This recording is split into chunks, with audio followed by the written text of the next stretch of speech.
I thought maybe we could finalize our little video series here and put a topic on this one called passion. I think as you grow into the business and as you get older, you acquire certain passions for certain bits of subject matter, and I have to admit there are some things I won't paint because I don't have an understanding or a passion for. Like, I don't do a lot of flowers, although I paint geraniums, or I used to, because I love the color red, and it's like the same cadmium red that's in the Canadian flag. That's kind of important to me. And I like painting wild irises from Newfoundland. What I do enjoy painting is something that you see here in front of you, and it is the Elora Gorge. And I've been doing the Elora Gorge for several years now. I would say 20 to 25. I go down in the spring, I go down in the winter, I go down in the fall, and if I see something I like, I will actually revisit that spot at a different time of day to get the lighting perfect, or even a different season. But fall is always it's always intimidated me, so I've shied away from painting fall colors until about 15 years ago, when I found the joy of color down in the gorge. Now, the gorge sets itself up as a perfect X triangle. If you notice in where the Irvine hits the east light, you can see a large movement coming down this way and a counter movement coming back this way, and water going up that way to the rule of thirds, which is the focal point, and vice versa over there. So it makes a really beautiful X.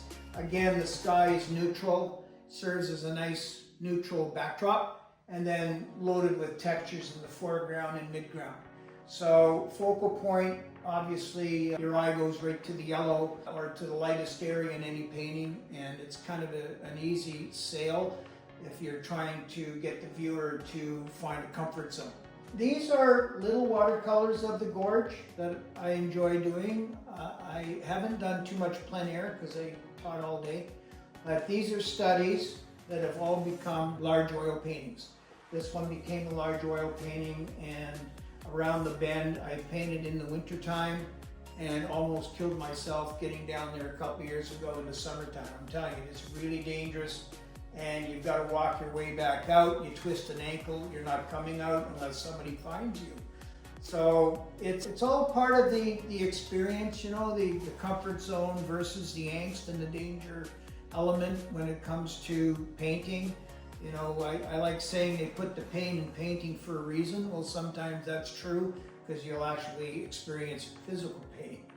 The other thing I wanted to focus on is the passion of becoming an artist from the influence of other famous artists that have gone before us. And there's no joy, there's not another element for me than to study art history, which I totally enjoyed, and studied Jansen's History of Art book from cover to cover, and fell in love with the Dutch painters. Ruysdael, Cuyp, even Rembrandt, all the Dutch painters were great landscape painters, and they had the geometry and the mathematics down, even back in the 17th century, which I learned from them and what works.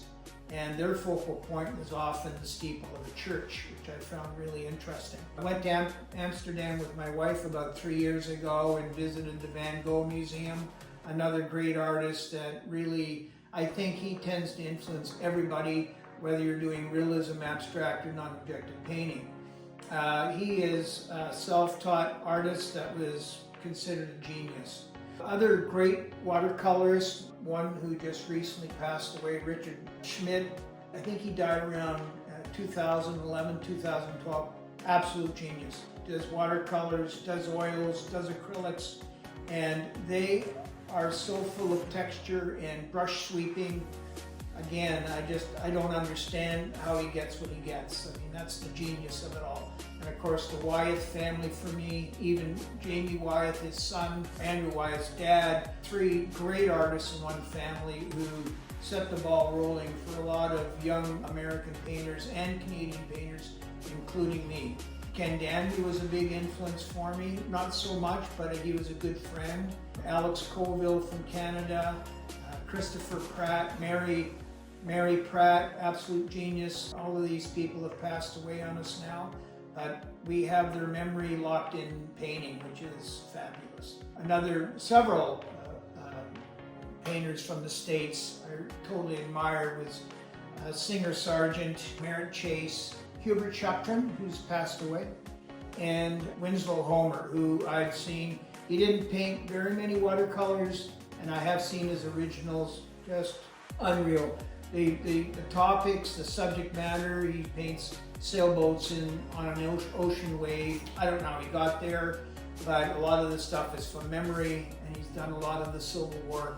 Just you know, these are beyond human accomplishments, and when you're struggling to learn how to paint, this is who we fall on. These are the great artists that you can learn from and acquire your own passion, and maybe even acquire some of their subject matter and love affair with other things that you might grow to love.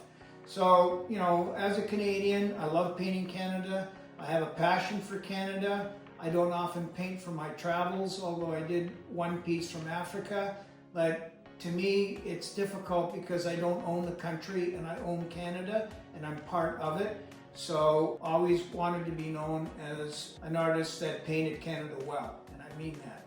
So find your own passion, find what you love, put it out in front of you if it's a still life, and away you go. You will find your own voice and your own medium and your own techniques, and that'll bring you to higher level thinking, which is what we do as human beings.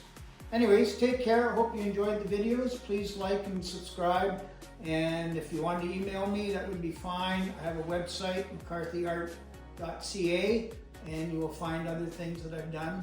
You may Google me if you wish, but anyways, enjoy your time on this planet, guys, and don't stop looking at something for 5 minutes, and understand the space around you. Take care. Bye-bye.